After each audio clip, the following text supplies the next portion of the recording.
అమ్మాయిని తన ఇంట్లోని కోడిపుంజు ముందుకు వెళ్లకుండా ఆగమని చెప్తుంది. అప్పుడు ఈమె ఆగేసరికి ఒక్కసారిగా తమ ఇంటిపైన ఉన్న కర్ర జారి ఈమె ముందు పడుతుంది. అప్పుడు ఈమె తమ కోడిపుంజును చూసి షాక్ అయిపోతుంది. అసలేం జరిగిందంటే ఈ అమ్మాయి ఇంట్లో ఉన్న కోడిపుంజు ఒక్కసారిగా మాట్లాడుతూ ఉంటుంది. మొదట ఈమె ఇదంతా తన భ్రమ అని అనుకుంటుంది. కానీ ఆ కోడిపుంజు మాత్రం నీకు ఎవరైనా టోపీ ఇస్తే దాన్ని తీసుకోవద్దని చెప్తుంది. ఎందుకంటే ఆ ఎర్ర టోపీ తీసుకుంటే మరుసటి రోజు నీ ప్రాణాలు పోతాయని చెప్తుంది. అయితే ఆ రోజు రాత్రి ఈ అమ్మాయి తన పని ముగించుకుని ఇంటికి వెళ్లడానికి ప్రయత్నించగా అదే సమయంలో భారీ వర్షం కురుస్తూ ఉంటుంది.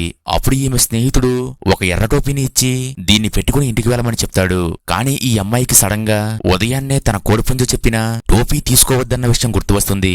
దీంతో ఎందుకైనా మంచిదని అతడు ఇస్తున్న టోపీని నాకు వద్దని చెప్పేస్తుంది. అదే సమయంలో హాస్పిటల్లో నుంచి వస్తున్న మరొక మహిళ ఆ టోపీని తీసుకుని దాన్ని పెట్టుకుని ఇంటికి వెళ్ళిపోతుంది. మరుసటి రోజు ఈ అమ్మాయి మళ్లీ పనికి వెళ్తూ ఉండగా దారి మధ్యలో కొంతమంది గుమిగూడి ఉంటారు. అప్పుడు ఈమె దగ్గరికి వెళ్లి చూడగా ఆ ఎర్రని టోపీ పెట్టుకున్న మహిళ అక్కడ చనిపోయి ఉండడం చూస్తుంది. దీంతో ఆ కోడిపుంజు చెప్పిన మాటలు నిజమేనని వెంటనే కంగారుగా ఇంటికి వస్తుంది. అలాగే ఆ కోడిపుంజుకు మేత వేస్తూ నువ్వు ఎవరు, నీకు మాటలు ఎలా వస్తున్నాయి, అలాగే జరగబోయే విషయాలు నీకెలా తెలుస్తున్నాయని అడుగుతుంది.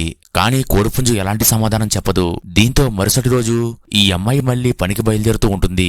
కానీ అదే సమయంలో ఆ కోడిపుంజు నువ్వు రాత్రి 10 అవ్వకముందే తిరిగి ఇంటికి వచ్చేయి, లేదంటే నీ ప్రాణాలకే ప్రమాదమని చెప్తుంది. దీంతో ఈ అమ్మాయి ఆ రోజు సాయంత్రం 8 అవగానే పని ముగించుకుని ఇంటికి వెళ్తూ ఉంటుంది. కానీ అదే సమయంలో డాక్టర్ గారు అక్కడికి వచ్చి జ్వరంతో ఉన్న ఈ పెద్దావిడికి సెలైన్ పెట్టామని, మరో 2 గంటల తరువాత ఆ సెలైన్ తీసి ఇంటికి వెళ్ళిపోమని చెప్తాడు.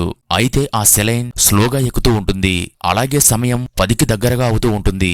దీంతో ఈ అమ్మాయికి మెల్లగా టెన్షన్ స్టార్ట్ అవుతుంది. అయితే చూస్తుండగానే సమయం ఒక్కసారిగా 10 అవుతుంది. అయితే ఈ అమ్మాయికి ఇప్పుడు ఏమైందో తెలియాలంటే ఈ వీడియో లైక్ చేసి నెక్స్ట్ పార్ట్ అని కామెంట్ చేయండి.